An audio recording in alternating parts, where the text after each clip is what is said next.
আওলার ইশকে জলে আগুন নিভাইলে যে নিভে না পুরে পুরে ছাই হইল এই যে পাগলের সিনা পুরে পুরে ছাই হইল এই যে পাগলের সিনা মওলা তোমায় ভালো বেশে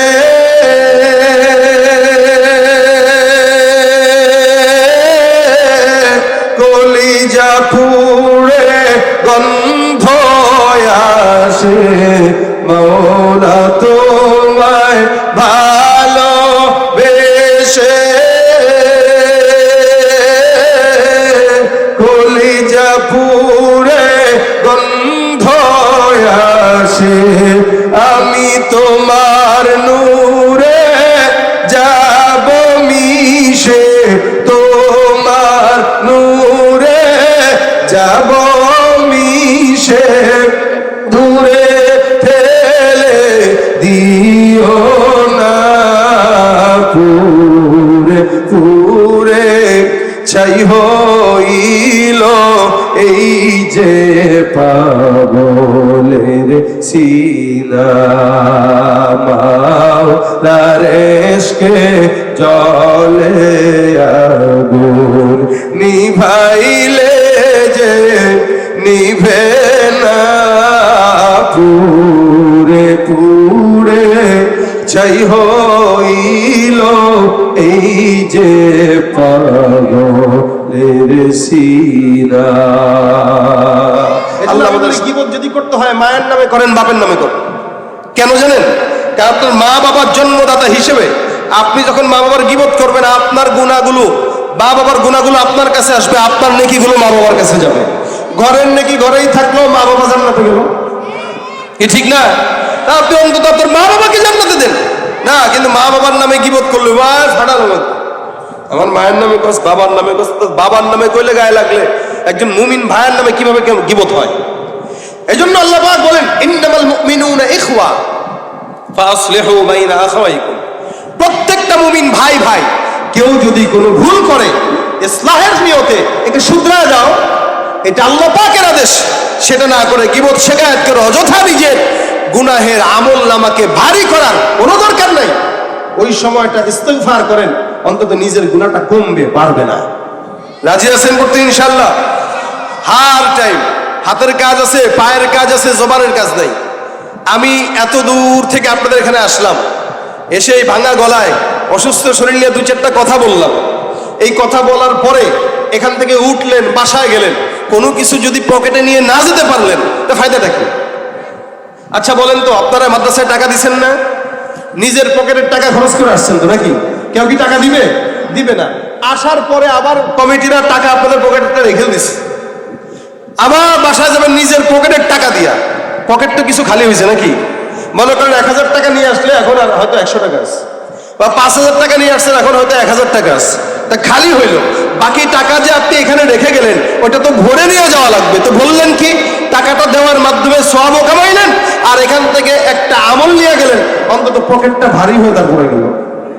কথা বুঝেন নাই মনে হয়? ঠিক আছে তো ইনশাল্লাহ? হাতের কাজ আছে, পায়ের কাজ আছে, জবানের কোনো কাজ থাকে না। জবানের কাজ একটা উঠাবো, ইস্তিগফার। কি বলেন? এটা আল্লাহ পাক যেন আগে আমাকে তৌফিক দান করে, এরপরে যেন আপনাদেরকে দান করে। এমনি বসে আছেন, আস্তাগফিরুল্লাহ আস্তাগফিরুল্লাহ আস্তাগফিরুল্লাহ। বিবিরে বলবেন তুমি ইস্তিগফার করো।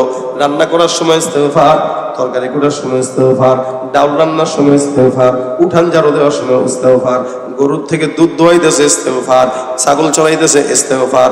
অর্থাৎ যেই কাজেই ইস্তিগফার করবেন, কোনো বান্দা যদি প্রত্যেকটা নিয়তের প্রতিনিয়ত বান্দা ইস্তিগফারের আমল করে, আমার আল্লাহ ওই বান্দাকে মুস্তাজাবুদ দাওয়া বানায় দেয়। সুবহানাল্লাহ।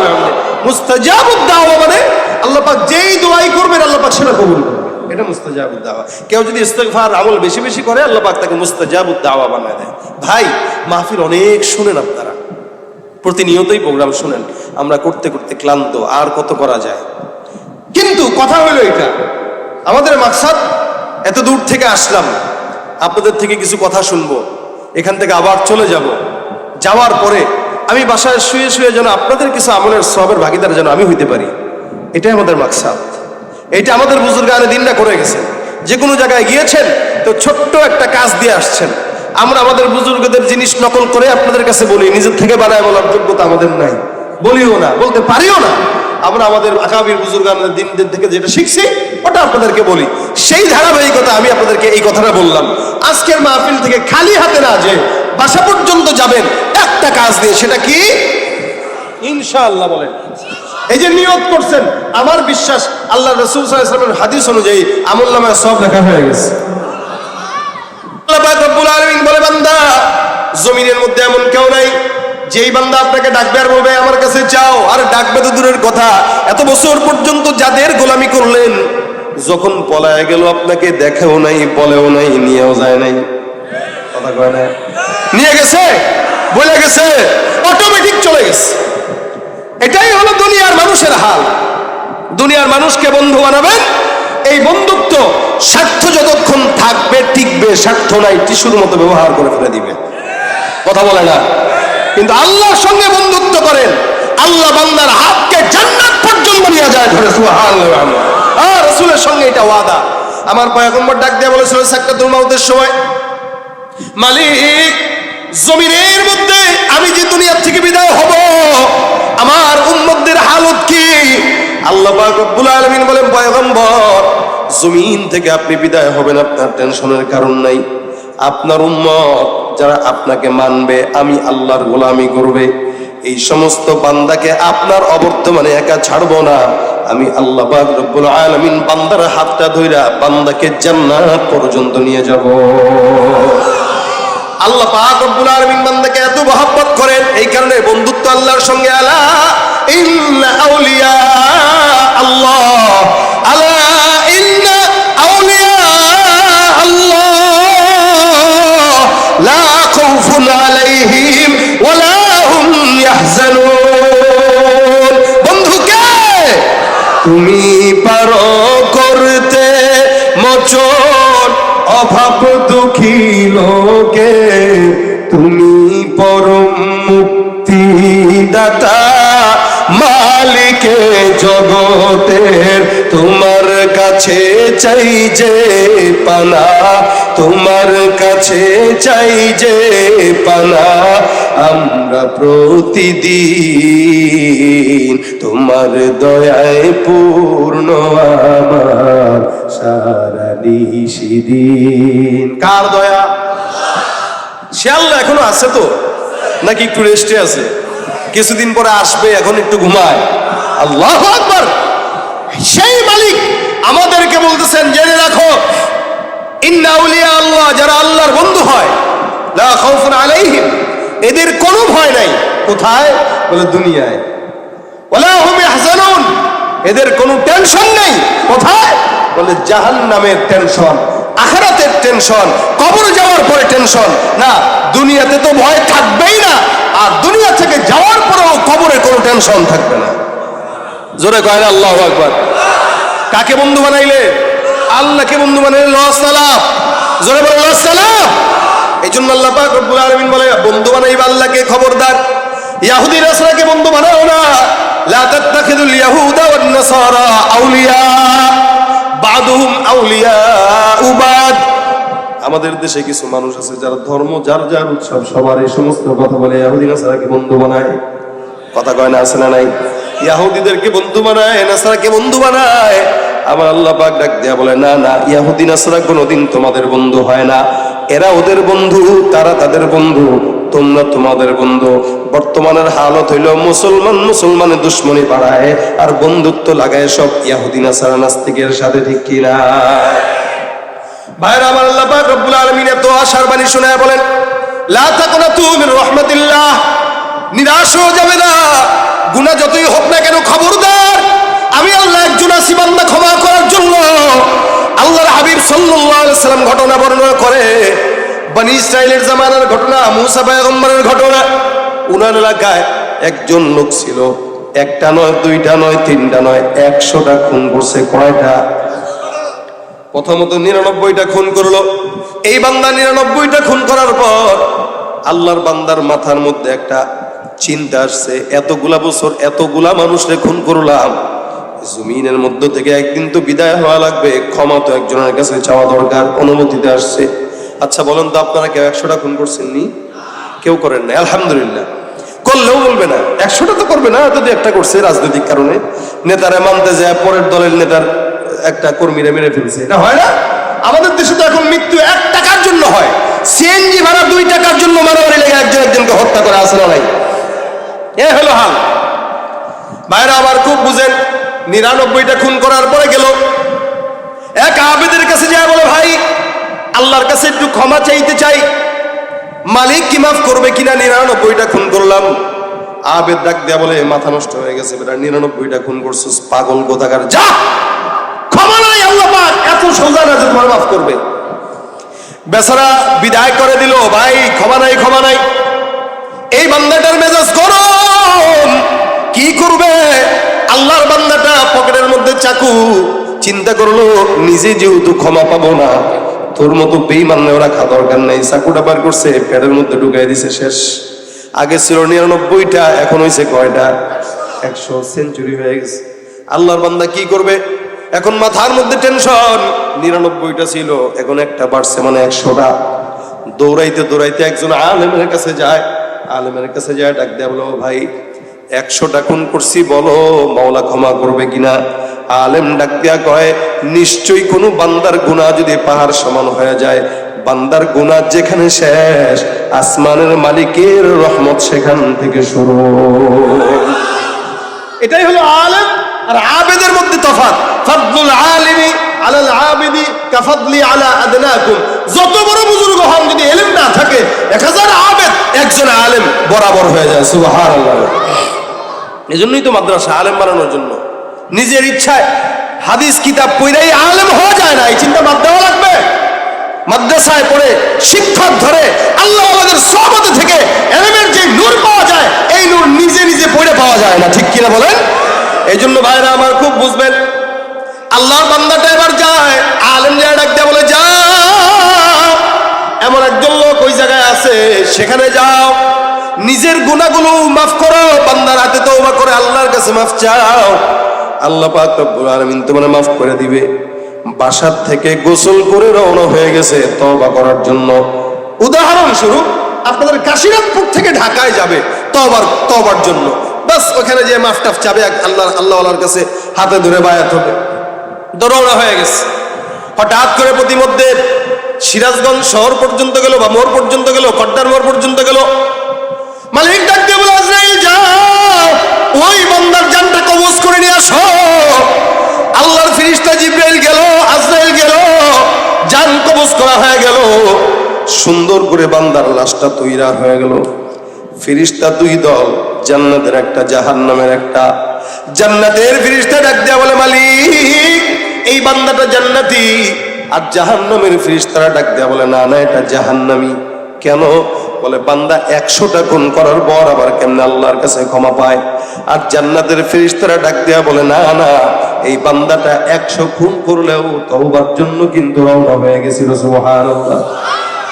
নিয়ত যদি করে কেউ, মাশাআল্লাহ, কেউ যদি নিয়ত করে, আল্লাহ পাক মুসলমানকে এত অফার দিয়েছেন, কেউ যদি নিয়ত করে নেক কাজের, তো নিয়ত করলো কিন্তু নেক কাজ করেও নাই, আল্লাহর হাবিব বলেন একটা পরিপূর্ণ নেকি তার আমলনামায় লেখা হয়ে যায়। মান হাম্মা বিহাসানাতিন কাতাবাল্লাহু লাহু হাসানাতান কামিলা। নবী বলেন, কেউ যদি খালি নিয়ত করে, তা আল্লাহ পাক তার আমলনামায় পরিপূর্ণ নেকি একটা লিখে দেন। নিয়ত করেন ফজর নামাজ পড়বো ইনশাআল্লাহ, ইনশাআল্লাহ, এই যে পড়েন নাই কিন্তু নেকি লেখা হয়ে গেছে। আর গুনাহের নিয়ত করবেন, যতক্ষণ গুনাহ না করবেন ততক্ষণ গুনাহ লেখা হবে, করার পরেও আলাদা সময় দেওয়া হবে যে আপনি মাফ চান কিনা। যদি চান তো আল্লাহ পাক ক্ষমা করে দিবেন। এটা হলো ইমানদারের আল্লাহর তরফ থেকে পাওয়ার। সেখানে বান্দা তওবার নিয়ত করছে কিন্তু হায়াত শেষ।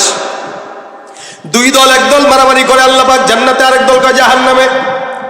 মালিক তাকে সমাধান দেয়, ডাক দেয়া বলে ফেরেশতা যাও যাও, এই বান্দা যে বাসার থেকে তওবার দরজা পর্যন্ত রওনা হয়ে গেছে, বান্দার তওবার দরজা পর্যন্ত রাস্তা যদি বেশি হয় বান্দা জান্নাতে যাবে, আর যদি রাস্তা কম হয় বান্দা জাহান্নামে যাবে।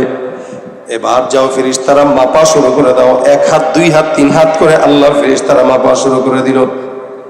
আমার আল্লাহ পাক ডাক দেয়া বলে হে জমিন, আমি আল্লাহ পাক রব্বুল আলামিন আদেশ করলাম জমিন, যেই বান্দাটা 100টা খুন করার পর তওবার নিয়ত করলো, হায়াত নাই, ওই বান্দাটার জন্য জমিন তুমি জান্নাত পর্যন্ত দীর্ঘ লম্বা হয়ে যাও। জমিন লম্বা হয়ে গেল, আল্লাহ পাকের ফেরেশতারা মাপা শুরু করে দিল। মাপতে মাপতে মাপতে মাপতে তাকায় দেখে বান্দার জান্নাতের রাস্তা পর্যন্ত লম্বা দীর্ঘ রাস্তা হয়ে গেছে। আল্লাহ পাক ডাক দিয়া বলে এই রাস্তা কোন দিকে লম্বা? আল্লাহর ফেরেশতারা বলে আল্লাহ বান্দার রাস্তা তো জান্নাতের দিকে লম্বা। আল্লাহ পাক ডাক দিয়া বলে যাও, যেদিকে রাস্তা বেশি বান্দাকে ওদিকেই নিক্ষেপ করে দাও, অর্থাৎ এই বান্দার জন্য আমি আল্লাহর তরফ থেকে পুরস্কার হিসেবে আমি জান্নাত দান করে দিই। এটা বনি ইসরাইলের এক সাধারণ 100 খুনের অধিকারী এক ব্যক্তির ঘটনা। যদি বনি ইসরাইলের কোন ব্যক্তি 100 খুন করার পরেও তওবা না করে নিয়ত করার কারণে আল্লাহ জান্নাত দিতে পারে, আপনি আমি তো আখেরি জামানার পয়গম্বর মুহাম্মদুর রাসূলুল্লাহ সাল্লাল্লাহু আলাইহি ওয়াসাল্লামের উম্মত, মাফ আমরা পাবো না তো পাবে কে? জোরে বলেন ঠিক কিনা? মাফ পাবো তো ইনশাআল্লাহ, সত্য। আমার আল্লাহ পাক ডাক দেয়া বলেন ফাকুলতু আস্তাগফিরু রাব্বাকুম ফাকুলতু আস্তাগফিরু রাব্বাকুম ইন্নাহু কানা গফফারা। এ বান্দা আমি তওবা করতে বললাম, কোন ইমানদার বান্দা যখন তওবা করে আল্লাহ পাক রব্বুল আলামিন বলেন তোমরা তোমাদের রবের কাছে তওবা করো, নিশ্চয়ই তোমাদের রব তোমাদেরকে ক্ষমা করে দিবেন। সুবহানাল্লাহ। হাজার গুনাহ পয়গম্বর বলেন কোন ইমানদার বান্দা যদি একবার পড়ে আস্তাগফিরুল্লাহ রাব্বি মিন কুল্লি যামবি ওয়া আতুবু ইলাইহি, আল্লাহর নবী ডাক দিয়া বলেন একবার ইস্তিগফার করার কারণে বান্দার সমুদ্রের ফনা পরিমাণ যদি গুনাহ হয় আমার আল্লাহ পাক রব্বুল আলামিন ওই বান্দার গুনাহ সব মাফ করে দিবেন। একবার যদি কেউ ইস্তিগফার করে, একবার, আমার আল্লাহ পাক ডাক দিয়া বলেন ফাকুলতু আস্তাগফিরু রাব্বাকুম, বেশি বেশি তোমরা তোমাদের রবের ইস্তিগফার করো। বলেন আস্তাগফিরুল্লাহ, আরো জোরে আস্তাগফিরুল্লাহ। ফাকুলতু আস্তাগফিরু রাব্বাকুম, তোমরা তোমাদের রবের কাছে ইস্তিগফার করো। কোন না আল্লাহ পাক রব্বুল আলামিনের কোন ইমানদার বান্দা যখন ইস্তিগফার করে আল্লাহ পাক রব্বুল আলামিন ওই বান্দাকে ইস্তিগফারের মরণ দান করে দেয়। সুবহানাল্লাহ। এ ভাইরা আমার, হাসান আল বসরি রাহমাতুল্লাহ আলাইহি বহুত বড় একজন বুজুর্গ। উনি একবার সুন্দর করে বসা মজলিসের মধ্যে উনার খাদেমরা বসা গল্প করতেছেন। খুব বুঝবেন, প্রতিমধ্যে একজন বান্দা তার ঘরের মধ্যে ঢুকলো, ঢুকে ডাক দিয়া বলতেছে হুজুর আমার গুনাহ হয়ে গেছে, এমন এমন গুনাহ করছি আপনাকেও বলা যাবে না, কাউকেও বলা যাবে না, আমি আর আমার মাওলা জানি। এমন একটা আমল শিখায় দেন যে আমলের কারণে আসমানের মালিক আমারে ক্ষমা করে জান্নাত দান করে দিবেন। হাসান বসরি ডাক দেয়া বলে যাও যাও, বাসায় যা সুন্দর করে বেশি বেশি পড়বা আস্তাগফিরুল্লাহ আস্তাগফিরুল্লাহ আস্তাগফিরুল্লাহ, এটা পড়বা বেশি বেশি। যাও, আমল দিয়া দিল, গুনাহ মাফের জন্য আমল কি দিল বলেন তো? আস্তাগফিরুল্লাহ। আবার আরেকজন আসছে, এসে ডাক দেয়া বলে হুজুর আসমান থেকে বৃষ্টি হয় না, আমাদের এলাকারও দুর্ভিক্ষ হয়ে গেছে, এমন কোন আমল শিখায় দেন যে আমলের কারণে আল্লাহ পাক আসমান থেকে বৃষ্টি দিবে। হাসান আল বসরি ডাক দেয়া বলে যাও বেশি বেশি ইস্তিগফারের আমল করো, আসমান থেকে বৃষ্টি আসবে। প্রথম জন যে গুনাহ মাফের জন্য আসলো তাকেও বললো ইস্তিগফার করার জন্য, দ্বিতীয় যে বৃষ্টি হওয়ার জন্য আসলো তাকেও বললো কি ইস্তিগফার। আবার আরেকজন লোক ঢুকলো, ডাক দেয়া বলতেছে হুজুর আমার সম্পদের অভাব, টাকা পয়সা নাই, বিপদের মধ্যে আছি, বউরে খাওয়াইতে পারি না, এমন করে আমল শিখা দেন যে আমলের কারণে আল্লাহর কাছে সম্পদের মালিক হতে পারবো, বলতে পারবো। হাসান বসরি ডাক দেয়া বলে যাও যাও, বেশি বেশি ঘরের মধ্যে ইস্তেগফারের আমল চালু করে দাও, তুমিও করবা, তোমার বিবিকেও বলবা। তিনজন তিন ঝামেলা নিয়ে আসলো, তিনজনকেই বললো ইস্তেগফার পড়ার জন্য। 4 নাম্বার আরেকজন বান্দা আসলো, ডাক দিয়া বলতেছে, হুজুর সন্তান নাই, এমন একটা আমল শিখায় দেন যেন আল্লাহ পাক রব্বুল আলামিন সে আমলের বরকতে সন্তান দান করে। আমাদের দেশে তো সন্তান যদি কারো না হয় সোজা চলে যায় খাজা আর মাজারের মধ্যে, ঠিক কিনা জয় কর। মাজারে যায়, বাবার কাছে সেজদা যায়, সেজদা দিয়া তারপর সন্তান চায়। আবার কেউ কেউ আছে সোজা ডাইরেক্ট বাবার কাছে বউ নিয়ে হাজির হয়ে যায়, বাবা অনেক দিন বিয়ে করলাম, সন্তান টন্তান হয় না, একটা সন্তান দেন। বাবাও সেই কোয়ালিটির, আস্তে করে হাইসা হাইসা কয়, আরে পাইছি ব্যাকল একটা, ও ঠিক আছে সন্তান হবে। বিবিরে আমাদের এই খানকায় 1 মাসের এতেকাফে রেখে যাও খাজার দরবারে, আর বাবার মাজারে যদি বিবিকে এতেকাফে রাখা হয় আর পরে যদি সেই সন্তান হয়, বুঝতে হবে ওই সন্তান আপনার না, আপনার বাবা, ঠিক কিনা ধরে কর।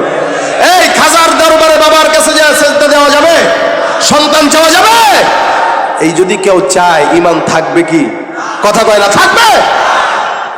আমাদের এই দেশে অসংখ্য মাজার আছে, আজমতি সেজদার নাম দিয়া শিরিক করতেছে, আছে না নাই? অসংখ্য জায়গা আছে। আমরা মাজারের বিরোধিতা করি না, আমরা বলি এটা তোমরা মাজারে যাও, সমস্যা নাই। তোমরা যদি মাজারে তোমার বাবার কবর জিয়ারত করতে যাও সেটা ভিন্ন হিসাব, কিন্তু বাবাকে আসমানে উঠায়া আল্লাহর কাছে নামায়া বাবার দরবারে যে সেজদা করা, সন্তান চাওয়া, সম্পদ চাওয়া, ধন সম্পদ চাওয়া কোন ইমানদারের কাজ হতে পারে না, এটা কাফের আর মুশরিকদের কাজ হতে পারে, ঠিক কিনা জোরে কর। পীরগিরি আর মাজার পূজা চলছে দেশটা জুড়িয়া, শিরকি আর ভণ্ডামিতে দেশটা গেছে ভরিয়া। পীরগিরি আর মাজার পূজা চলছে দেশটা জুড়িয়া, শিরকি আর ভণ্ডামিতে দেশটা গেছে ভরিয়া। গাজার কলকিটান মারিয়া, গাজার কলকিটান মারিয়া দেখায় খাজার সাথ, ওরা শিক্ষিত শয়তান, ওরা জয়, ওরা শিক্ষিত শয়তান, ওরা শিক্ষিত শয়তান। দুর্নীতির ওই আখড়ায় বসে, দুর্নীতির ওই আখড়ায় বসে জাহির করে জ্ঞান, কলম দিয়ে কামায় টাকা করে সাধুর ভান। ওরা শিক্ষিত শয়তান, ওরা শিক্ষিত শয়তান, ওরা শিক্ষিত শয়তান, ওরা শিক্ষিত শয়তান, ঠিক না? পীরগিরি আর মাজার পূজা শিক্ষাঙ্গনের দিকে ভাইরে দেখো না চোখ মেলিয়া, ছাত্ররা সব বই ছাড়িয়া থাকে শুধু প্রেম লইয়া। শিক্ষাঙ্গনের দিকে ভাইরে দেখো না চোখ মেলিয়া, ছাত্ররা সব বই ছাড়িয়া থাকে শুধু প্রেম লইয়া। অস্ত্র সে তো সঙ্গের সাথী, অস্ত্র সে তো সঙ্গের সাথী হইতে মাস্তান। ওরা শিক্ষিত শয়তান, ওরা শিক্ষিত শয়তান, ওরা শিক্ষিত শয়তান, ওরা যেখানে যাই ভেজালেতে ভরে গেছে দেশটায়, ব্যবসায়ীরাও রাতারাতি কালো টাকায় হাত রাঙায়। ডিমের হালি কত এখন? হ্যাঁ, তাহলে দেখেন মুরগি যদি জানতো যে যেটা ফ্রি পারি এটা নিয়ে এত রাজনীতি, ও তো দুঃখে কষ্টে পাড়া বন্ধ করে দিত। কৃষক শ্রমিক কষ্ট করে আর আমার দেশের ধান্দাবাজদের মুখে হাসি ওঠে। মনে রাখবেন, এক স্বৈরাচারী বিদায় হইলেও এখনো স্বৈরাচারী শেষ হয় নাই। এক স্বৈরাচারীকে বিদায় করতে পেরেছে বাংলার জনগণ। এখনো যদি কেউ আবার স্বৈরাচারিতার ভূমিকায় নিজেদেরকে পদার্পণ করতে চায়, মনে রাখতে হবে স্বৈরাচারীর 15-16 বছরের সরকারকে যেই বাংলার জনগণ 40 মিনিটের আলটিমেটাম দিয়ে দেশ থেকে পালাতে বাধ্য করেছে, নতুন করে স্বৈরাচার যদি আবার দেশে আসতে চায় 20 মিনিটের মাথায় তাদেরকে দেশ ত্যাগ করে বাধ্য করবে, ঠিক কিনা জোরে কর।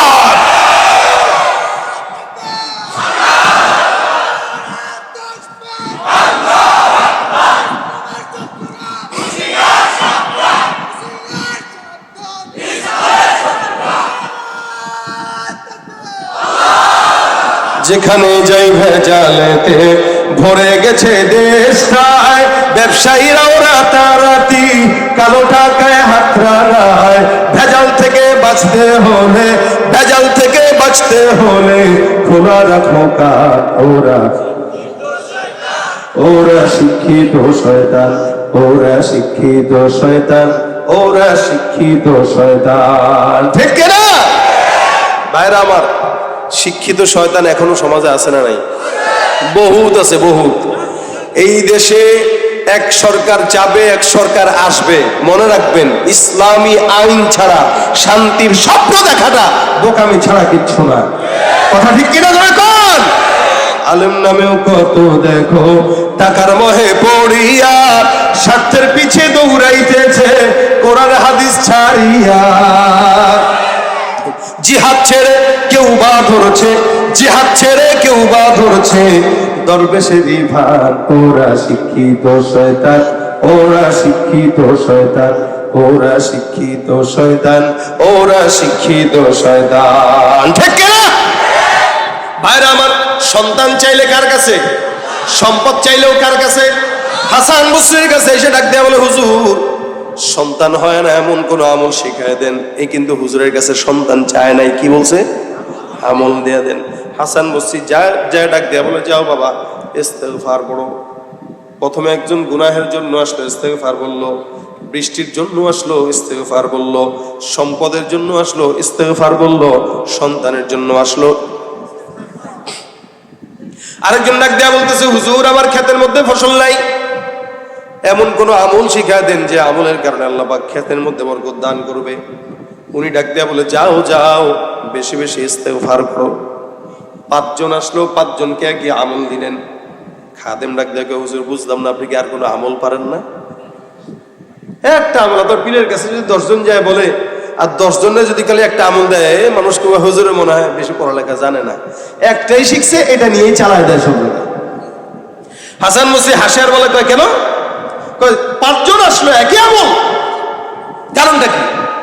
হাসান বসরি ডাক দেয়া বলে, 5 জন যে আসলো একই আমল দিলাম, কারণ এই আমলটা আমিও দিই না, আমার বাপেও দেয় নাই, দাদাও দেয় নাই। আমি যে আমলটা দিয়েছি, ওই আমলটা আমার আসমানের মালিক আল্লাহ রাব্বুল আলামিন দিয়েছে। সুবহানাল্লাহ। বুঝেন? আল্লাহ আমল দিয়েছে, কোনো পীর না, কোনো বুজুর্গ না। আপনি আপনার পীরের আমল পাইলে তো একদম 24 ঘন্টা আমল করতে থাকেন। মালিক যে আমল দিয়েছে, ওই আমলটা তো আমাদের 24 ঘন্টা করা দরকার, ঠিক না? হাসান বসরি ডাক দেয়া বলে, আমার আল্লাহ কোরআনে বলেছেন, ফাকুলতু আস্তাগফিরু রাব্বাকুম ইন্নাহু কানা গফফারা। নিশ্চয়ই 1 নাম্বার, কোন বান্দা যদি ইস্তেগফার করে, ওই বান্দা যদি গুনাহগার থাকে, ওই বান্দার গুনাহ থেকে মুক্ত করে বান্দাকে মাফ করার দায়িত্ব আল্লাহর। এই জন্য আমার আল্লাহ বলেছেন, মুমিন গুনাহ হয়ে গেলে 1 নম্বরে আমল কি বলেন? ইস্তেগফার। 2 নম্বরে আমার আল্লাহ ডাক দেয়া বলেন, ইউরসিলিস সামা আলাইকুম মিদরারা। কোন ইমানদার যদি ইস্তেগফার আদায় করে, আমার আল্লাহ পাক রব্বুল আলামিন ডাক দেয়া বলে, ওই বান্দা আসমান থেকে আমি আল্লাহ ইস্তেগফারের মাধ্যমে সুন্দর রহমতের বৃষ্টি দান করব। আমলটা দিছেন কে?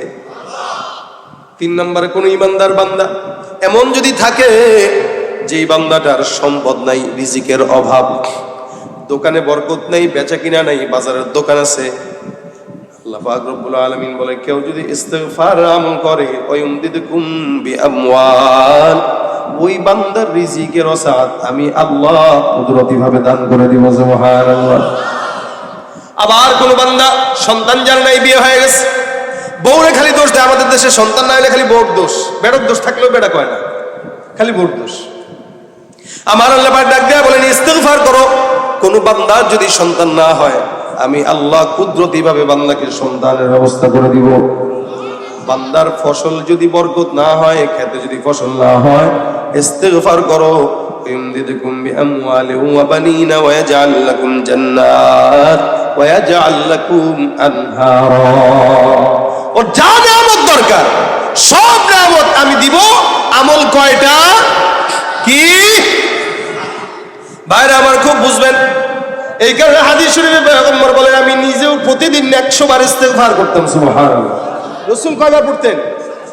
তাহলে আমাদের তো 1 কোটি বার পড়া দরকার।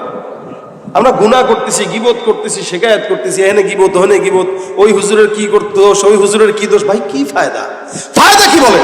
আপনি গীবতের কারণে নিজের নেকিগুলো হারাইতেছেন, আরেকজনের গুনাহগুলো নিজের কাঁধে নিতেছেন। কি ঠিক না? মনে করেন আমি সাইদ, আমি থাকি ঢাকায়, আপনি থাকেন পাবনা, আপনি এখানে বসে বসে আমার নামে না জেনে গীবত একটা করলেন।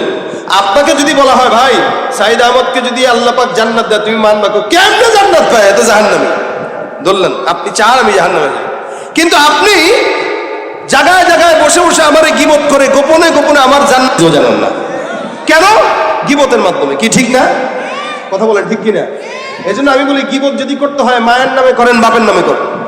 কেন জানেন? কারণ আপনার মা বাবার জন্মদাতা হিসেবে আপনি যখন মা বাবার গীবত করবেন, আপনার গুনাহগুলো, মা বাবার গুনাহগুলো আপনার কাছে আসবে, আপনার নেকিগুলো মা বাবার কাছে যাবে। ঘরের নেকি ঘরেই থাকলো, মা বাবা জান্নাতে গেল। কি ঠিক না? তা আপনি অন্তত আপনার মা বাবাকে জান্নাতে দেন না, কিন্তু মা বাবার নামে গীবত করলো, ফাটালো। আমার মায়ের নামে কস, বাবার নামে কস, বাবার নামে কইলে গায়ে লাগলে একজন মুমিন ভাইয়ের নামে কিভাবে গীবত হয়? এই জন্য আল্লাহ পাক বলেন ইন্নামাল মুমিনুনা ইখওয়া ফাসলিহু বাইনা আখাওয়াইকুম। প্রত্যেকটা মুমিন ভাই ভাই। কেউ যদি কোনো ভুল করে ইসলাহের নিয়তে একে শুধরায় দাও, এটা আল্লাহ পাকের আদেশ। সেটা না করে গীবত শিকায়াত করে অযথা নিজের গুনাহের আমল নামাকে ভারী করার কোনো দরকার নাই। ওই সময়টা ইস্তিগফার করেন, অন্তত নিজের গুনাহটা কমবে, পারবে না। রাজি আছেন করতে ইনশাআল্লাহ? হার টাইম হাতের কাজ আছে, পায়ের কাজ আছে, জবানের কাজ নাই। আমি এত দূর থেকে আপনাদের এখানে আসলাম, এসে এই ভাঙা গলায় অসুস্থ শরীর নিয়ে 2-4টা কথা বললাম। এই কথা বলার পরে এখান থেকে উঠলেন, বাসায় গেলেন, কোনো কিছু যদি পকেটে নিয়ে না যেতে পারলেন তা ফায়দাটা কি? আচ্ছা বলেন তো, আপনারা মাদ্রাসায় টাকা দিচ্ছেন না? নিজের পকেটের টাকা খরচ করে আসছেন তো নাকি? কেউ কি টাকা দিবে?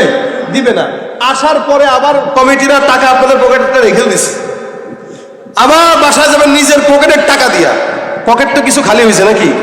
মনে করেন 1000 টাকা নিয়ে আসলে এখন আর হয়তো 100 টাকা আছে, বা 5000 টাকা নিয়ে আসছেন এখন হয়তো 1000 টাকা আছে, তা খালি হইলো। বাকি টাকা যে আপনি এখানে রেখে গেলেন ওটা তো ভরে নিয়ে যাওয়া লাগবে। তো বললেন কি, টাকাটা দেওয়ার মাধ্যমে সওয়াবও কামাইলেন, আর এখান থেকে একটা আমল নিয়ে গেলেন, অন্তত পকেটটা ভারী হয়ে তারপরে গেল। কথা বুঝেন নাই মনে হয়? ঠিক আছে তো ইনশাল্লাহ? হাতের কাজ আছে, পায়ের কাজ আছে, জবানের কোনো কাজ থাকে না। জবানের কাজ একটা উঠাবো, ইস্তিগফার। কি বলেন? এটা আল্লাহ পাক যেন আগে আমাকে তৌফিক দান করে, এরপরে যেন আপনাদেরকে দান করে। এমনি বসে আছেন, আস্তাগফিরুল্লাহ আস্তাগফিরুল্লাহ আস্তাগফিরুল্লাহ, বিবিরে বলবেন তুমি ইস্তিগফার করো।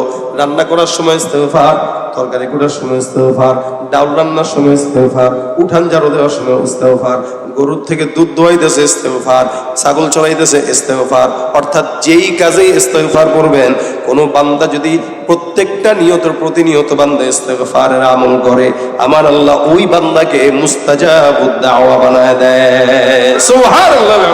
মুস্তাজাবুদ দাওয়া মানে আল্লাহ পাক যেই দোয়াই করবেন আল্লাহ পাক সেটা কবুল করবেন, এটা মুস্তাজাবুদ দাওয়া। কেউ যদি ইস্তিগফার আমল বেশি বেশি করে আল্লাহ পাক তাকে মুস্তাজাবুদ দাওয়া বানায় দেয়। ভাই মাহফিল অনেক শুনেন আপনারা, প্রতিনিয়তই প্রোগ্রাম শুনেন, আমরা করতে করতে ক্লান্ত, আর কত করা যায়। কিন্তু কথা হলো এটা, আমাদের মাকসাদ এত দূর থেকে আসলাম, আপনাদের থেকে কিছু কথা শুনবো, এখান থেকে আবার চলে যাব।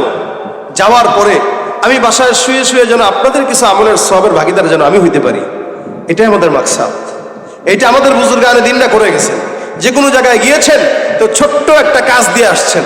আমরা আমাদের বুজুর্গদের জিনিস নকল করে আপনাদের কাছে বলি, নিজের থেকে বানায় বলার যোগ্যতা আমাদের নাই, বলিও না, বলতে পারিও না। আমরা আমাদের আকাবির বুজুর্গানের দিনদের থেকে যেটা শিখছি ওটা আপনাদেরকে বলি। সেই ধারাবাহিকতা আমি আপনাদেরকে এই কথাটা বললাম। আজকের মাহফিল থেকে খালি হাতে না যে বাসা পর্যন্ত যাবেন একটা কাজ দিয়ে, সেটা কি? ইনশাআল্লাহ বলেন। এই যে নিয়ত করছেন, আমার বিশ্বাস আল্লাহ রাসূল সাল্লাল্লাহু আলাইহি ওয়াসাল্লামের হাদিস অনুযায়ী আমলনামায় সব লেখা হয়ে গেছে। যারা কষ্ট মুজাহাদা করে আসছেন আল্লাহ পাক প্রত্যেককে দিনদার বানায় দেন। আরো জোরে কয় না আমিন? আরো জোরে বলেন আমিন। মাওলার ইশকে জলে আগুন নিভাইলে যে নিভে না, পুরে পুরে ছাই হইল এই যে পাগলের সিনা, পুরে পুরে ছাই হইল এই যে পাগলের সিনা। মওলা তোমায় ভালো বেশে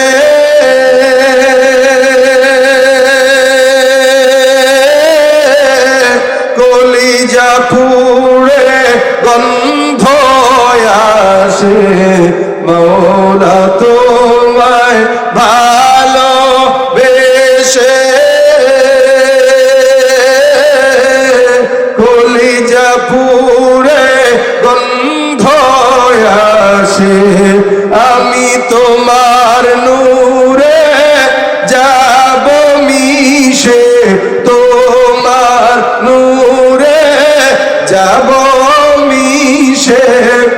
দূরে ঠেলে দিও না, পুরে পুরে ছাই হইল এই যে পাগলের সিনা। মাওলার ইশকে জলে আগুন নিভাইলে যে নিভে না, পুরে পুরে ছাই হইল এই যে পাগলের সিনা। আল্লাহ আমাদের সকলের সিনাকে কবুল করবেন, আমিন।